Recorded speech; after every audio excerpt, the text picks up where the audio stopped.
I'm Eddie Maguire. This is Brownlow medalist, premiership superstar Jimmy Bartell, also a board member of GWS. Isn't it a conflict of interest? Conflicts of everywhere, and I think you and I might have a few conflicts if you keep going that way. Make sure you join us every Monday because we will talk about all the big issues that you want to hear about, the fans. And we want you to get involved as well. It's Eddie and Jimmy on the podcast. Richard is our producer. Richard, how do you find us, mate? Subscribe to Eddie and Jimmy wherever you get your podcasts. There it is. From the newsrooms of the Sydney Morning Herald and The Age, this is Please Explain. I'm Samantha Salinger-Morris. It's Tuesday, May 9th. A sudden outbreak of violence in Sudan, beginning last month, has killed hundreds of people and trapped millions in their homes. The conflict has led to conditions that can only be described as dystopian. Bodies lie in the streets, and the sounds of gunshots reverberate off concrete walls torn with bullet holes. Amid this chaos are hundreds of Australians. More than 230 of them have already been evacuated. An unknown number of Australians are still struggling to leave.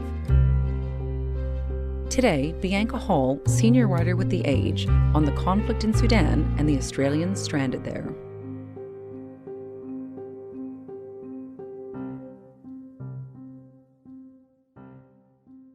So, Bianca, we keep seeing so many headlines about Sudan. You know, we read that armed conflict has broken out as of last month. So can you help us understand what's happening on the ground there? What has led up to this? What is the backstory? Sure, Samantha. This conflict goes back 4 years when protests in Sudan toppled the country's authoritarian leader, President Omar al-Bashir, who'd been in power for about 3 decades. After 30 years in power, President Omar al-Bashir has been forced out of power by the country's military. The army has dissolved the government and declared a state of emergency. Pro-democracy groups and the military signed a power-sharing agreement in 2019. Sudan's main opposition coalition and the ruling military council have signed a final power-sharing agreement. This paves the way for a transitional government. But in October 2021, that broke down. A military coup ousted the civilian government and its prime minister. And since then, violence has been escalating between the Sudanese armed forces and the paramilitary Rapid Support Forces, or the RSF. And then several weeks ago, war broke out between the two rival groups. They both want control of the capital Khartoum, the presidential palace and the main airport, among other key sites, but the security situation has been deteriorating rapidly since then. And Bianca, you've been writing about this conflict and you've been focusing specifically on Australians who have family there. Can you tell me a bit about them and specifically about Mohammed Semra, who you've spoken to? Yeah, sure. So Mohammed is only 24 years old. He's an incredibly impressive young man. My name is Mohammed Semra. I'm 24 years old and I was born in Sudan. Well, my family decided to come to Australia in search of a better life. Growing up in Sudan, life was hard and we barely scraped by. And my mother wanted to seek a better life for her children, a place where they can strive and their potential can be reached, where they can dream.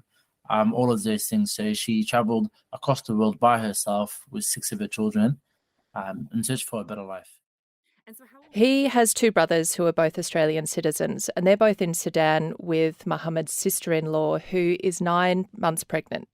Because she's so heavily pregnant, she can't fly, so they've been trying to find ways to get out of Sudan. There's no one lined up at the moment to deliver the baby, and that's the problem. So the best option right now is to find a way to leave. And with hospitals closing or being occupied by RSF forces, they're really worried about her being able to deliver her baby safely in Sudan. So they've managed to make it to Port Sudan this past week. And the hope is that they can make it to Jeddah in Saudi Arabia via ferry. There's still ferries leaving Jeddah, but the flights have all but finished for Australian citizens. So this is their first child. What is their mental state like as they're waiting? They're incredibly stressed out, and I mean, one can only imagine what they're going through. My brother and my sister-in-law are super stressed. I can't even put into words the feelings that they're going through.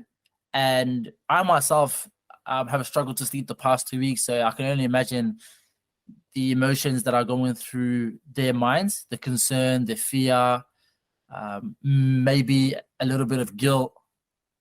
They had to leave family behind. Mohammed told me today he knows of several family friends who've been killed in recent days by stray bullets, by being targeted by RSF forces. It's an incredibly stressful situation for all of them. Yeah, so we're now just hopeful that hopefully in the next coming days they can board a ferry and head out, because there's been a lot of news about women that are giving birth even on the border between Sudan and Egypt with nothing, right? Like just themselves and whoever's around. I should make the point that there aren't very many Australian citizens left, but there is an awful lot of Australians who have family in Sudan. 25,000 Australians at the last census recorded their ancestry as either being Sudanese or South Sudanese. So there are a lot of really stressed out, worried people in Australia. And can you tell me, what are the obstacles that these people are facing as they try to leave? Well, there's the cost of trying to leave. I've seen figures of between $600 and $1,000 to get on a ferry, which isn't very much by Australian standards, but from Sudanese standards, it is incredibly high. There is the incredibly difficult security situation. So people who are trying to drive out of there or get on buses or go overland are facing armed attacks. The security situation is incredibly unstable. And then there is just the sheer number of people at Port Sudan who are trying to get out via boat. And I believe Mohammed said that he's also got an uncle there who's had a medical emergency and is sort of experiencing the hardships that's happening there because of the conflict in terms of the lack of medical assistance. So what's he told you about him? Mohammed's uncle is still in Sudan, and he has been going through a very dire situation himself. So a few days ago, we were informed that my uncle had to undergo surgery to get his leg amputated due to infection. He suffers from diabetes, and he had to have a leg amputated in the middle of all of this conflict that's going on, which means he needed medications, which are incredibly hard to come by, and blood transfusions in the middle of a war zone. But they informed us that they didn't have any blood bags to hold the blood. So it took us a few days to try and look for blood bags. And we were lucky enough that there was a hospital that had some, but that was after days of searching. So I can only imagine how difficult it would be if there was complications with my in-laws' pregnancy. The RSF has been raiding pharmaceutical supply warehouses and occupying hospitals. So there is a real shortage of medications, life-saving medications. And I was reading some reports on Al Jazeera this morning saying that people who suffer from chronic conditions like cancer and diabetes are just unable to find the life-saving medications that they'll need. And so you mentioned that a lot of Australians here have family in Sudan who are sort of trapped within this conflict. So what has Mohammed said about watching this tragedy unfold from so far away? Well, Mohammed is he's living two lives, I guess. When I spoke to him last week for the first time, he said he hadn't slept in about 3 weeks as he was watching the situation deteriorate over there. And I mean, a lot of people from migrant backgrounds would recognise this feeling that you live your life in Australia, but you're also living a part life back in your home country. And when your home country is in the situation Sudan finds itself in, it would be incredibly difficult. And recently we held a peace rally at the State Library in support of ending the war and the conflict in Sudan. It was mainly to raise awareness because there's so many people in Australia that don't know what's going on, that don't know how important it is for us and the international community to push for a cease of hostilities. He lives in Melbourne, and he organised a rally in Melbourne last weekend, and he really wanted to draw attention to the conflict and what people are going through in Sudan. And so what is the Australian government doing to help the remaining Australians in Sudan and those Sudanese families who are trapped here? Well, it's safe to say they've been working around the clock to try to get Australians out. Foreign Affairs Minister Penny Wong has said on Friday that another 22 Australians left Sudan on a RAF flight. So that brings the number of Australians who've left to more than 230. And there are still ferries departing from the port of Sudan, as we mentioned, for Jeddah in Saudi Arabia. Although people who find themselves without a passport are in a very, very concerning situation. There's been reports that people who don't carry a passport have been prevented from leaving. The Australian government has also announced over the weekend that they have allocated $6 million in the budget for humanitarian relief for Sudan. That's been welcomed by the humanitarian sector as a great start. They're hoping for more.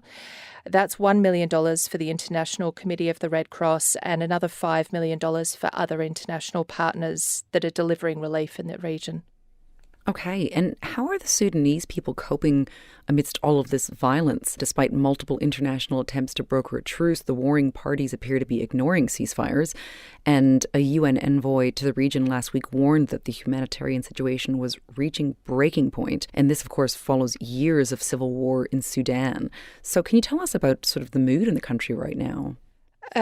Based on what people who are speaking are saying, there's despair and there's real fear.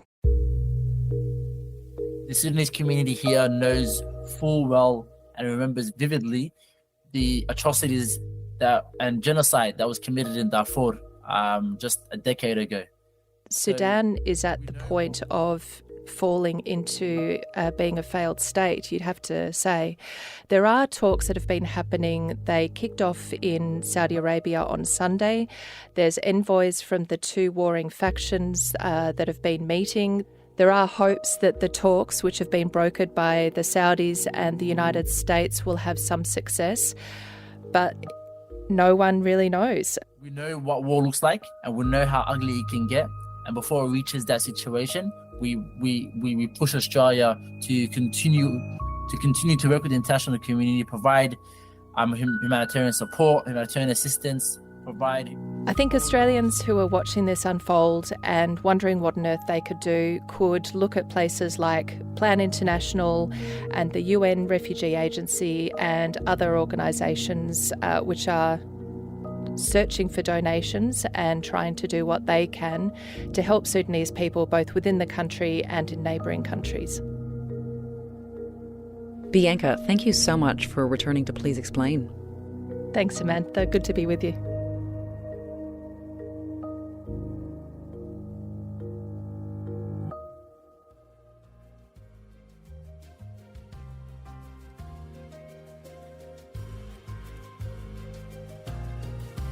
Today's episode of Please Explain was produced by Hannah Mills-Turbid, with technical assistance from David McMillan. Our executive producer is Ruby Schwartz. Please Explain is a production of The Age and the Sydney Morning Herald. If you enjoy the show and want more of our journalism, subscribe to our newspapers today. It's the best way to support what we do. Search The Age or smh.com.au/subscribe. I'm Samantha Selinger-Morris. This is Please Explain. Thanks for listening.